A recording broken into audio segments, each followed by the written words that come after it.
O artigo 19 da lei que instituiu o Marco Civil da Internet, ele diz que tem que ter por ordem judicial, somente por ordem judicial a plataforma pode retirar. Aí vem essa discussão toda que chegou até o Supremo Tribunal Federal. O que seria propriamente, no conceito do Supremo Tribunal Federal, uma fake news? É que é uma preocupação. Existe sim as pessoas que usam das redes sociais para praticar crimes contra a honra, a pena é aplicada até o triplo, para difamar pessoas usando inteligência artificial, e realmente é necessário uma maior agilidade para a retirada desses conteúdos. Quando eu fui presidente do PROCON, tinha muitos golpes aplicados pelas redes sociais e nós entendemos que uma notificação do PROCON já obrigava a plataforma a retirar diante da legislação específica de proteção ao consumidor. Mas eu estou querendo falar de fake news. Uma coisa é o discurso de ódio, outra coisa é uma opinião crítica que toda autoridade pública tem que aceitar. Seja do Poder Judiciário, Legislativo, Executivo, todos nós que somos pessoas públicas temos que aceitar uma crítica desde que não incorra em crime contra a honra. Como é que está sendo essa interpretação? O que é fake news? É a news que eu não gosto ou é a news falsa? Como é que o senhor vê isso e os mecanismos para poder superar, nesse caso, o Marco Civil da Internet? Quem é que vai mandar retirar, então? Qualquer pessoa pode obrigar a plataforma a retirar? Como é que está esse panorama hoje, primeiro, como está hoje, e qual a sua opinião? Capês, veja bem, o ideal seria uma legislação que fosse discutida no Poder Legislativo, logicamente, com a oitiva de especialistas, audiências públicas. Mas nós estamos com o PL da autorregulamentação da internet há muito tempo no Congresso e não há perspectiva que essa lei ela entre em vigor tão cedo.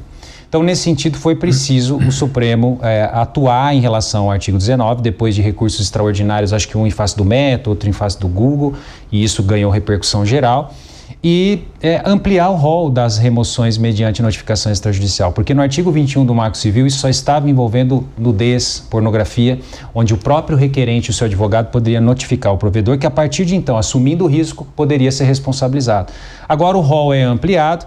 Evidentemente, existe essa questão em face do Estado Democrático de Direito, existe a questão de crimes graves como terrorismo, preconceito, xenofobia, dentre outros delitos, e isso pode sim, não há dúvida, gerar falsos positivos, ou seja, o que nós podemos ver é que as redes podem errar e remover conteúdos que então seriam legítimos. E a revisão ela vai ter que ser judicial. Mas eu preciso fazer uma ressalva, os crimes contra a honra não foram abrigados no rol daqueles crimes que a notificação extrajudicial é suficiente. Então, para os crimes contra a honra, a inafastabilidade do judiciário permanece.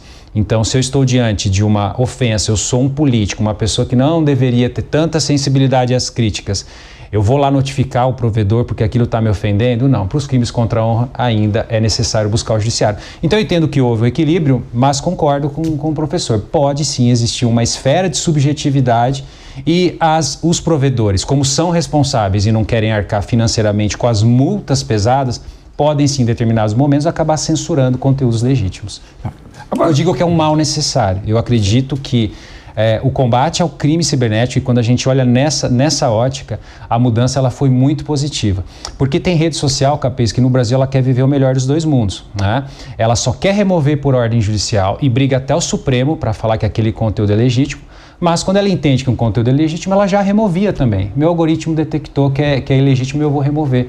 Então ela também era desequilibrada. E isso traz um pouco mais de responsabilidade para essas redes, relatórios, identificação, ferramentas para detecção de relatórios sobre fake news. Então não há dúvida que houve um aperto do cinto para essas empresas que aqui ganham muito dinheiro, e o brasileiro é realmente um público que tem adesão forte, mas que tinha pouca responsabilidade em relação a ilícitos praticados nesse ambiente. Só para você ter uma ideia, só para reduzir, muitas plataformas lucraram milhões com anúncios do crime digital. Isso mesmo, elas aceitam anúncios nas plataformas, nos indexadores, nas redes sociais e não querem saber o que está sendo anunciado. Às vezes é um produto, às vezes, furtado, roubado, que está sendo anunciado, elas que não é culpa dela. Exato, um anúncio falso, uma loja falsa, alguém te prometendo um emprego que você tem que pagar para participar do processo seletivo, pessoas perdendo auxílios governamentais e impulsionado, ou seja, a rede social potencializando a prática criminosa. Então, algo precisava ser feito.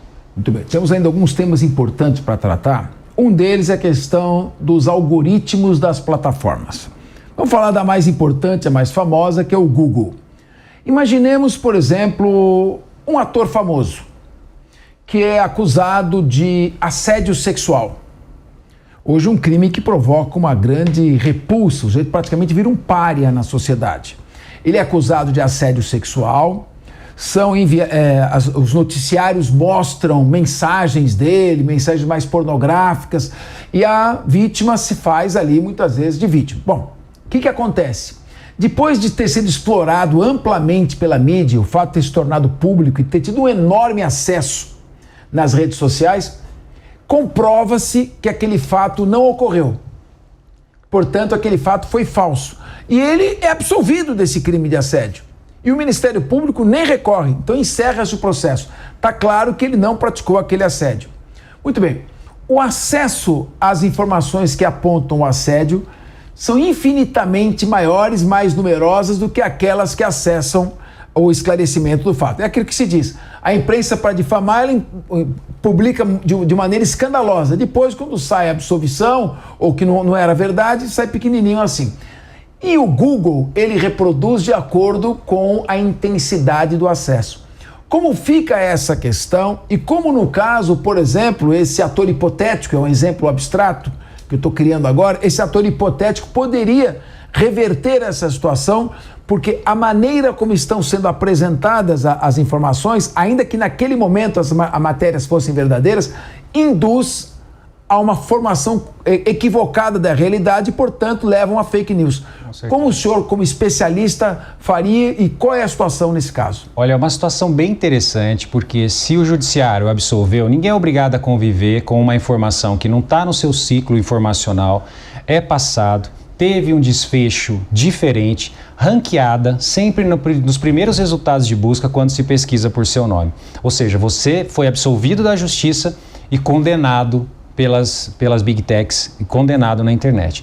Então, muito se busca hoje processos. Lá fora é muito mais simples você remover esses tipos de conteúdo, mas no Brasil judicializou a questão, porque essas empresas normalmente demandadas, elas informavam que, na verdade, a vítima tinha que se entender com os portais, com os jornais e que o algoritmo indexava. Eu sou a biblioteca, não tenho responsabilidade pelo livro que está na minha prateleira. Exatamente. Isso está superado? Está superado, e a analogia é essa. A notícia, ela cumpriu o ciclo informacional e foi esquecida. Se você for no veículo, ela não está na primeira página do veículo. Mas quem se encarrega de colocar essa notícia na primeira página, todos os dias, quando se busca pelo nome de uma pessoa, é o buscador. E por isso nós tivemos uma série de decisões determinando a desindexação desse conteúdo. O que seria isso? Desindexar é justamente aquele conteúdo relativo a um fato. Normalmente são alguns critérios que os juízes usam para decidir. Fatos pretéritos, que não estão no contexto informacional, ou seja, antigos, que não se referem a uma pessoa cuja condição deveria se esperar que ela fosse mais suscetível à crítica e que não seja apagar a história, cuja divulgação não tem relevância pública, mas vem diretamente atacar a honra e a reputação dessa pessoa. Normalmente o judiciário coteja esses quesitos para então determinar e decidir se é o caso ou não de determinar ao Google que desindexe esse conteúdo.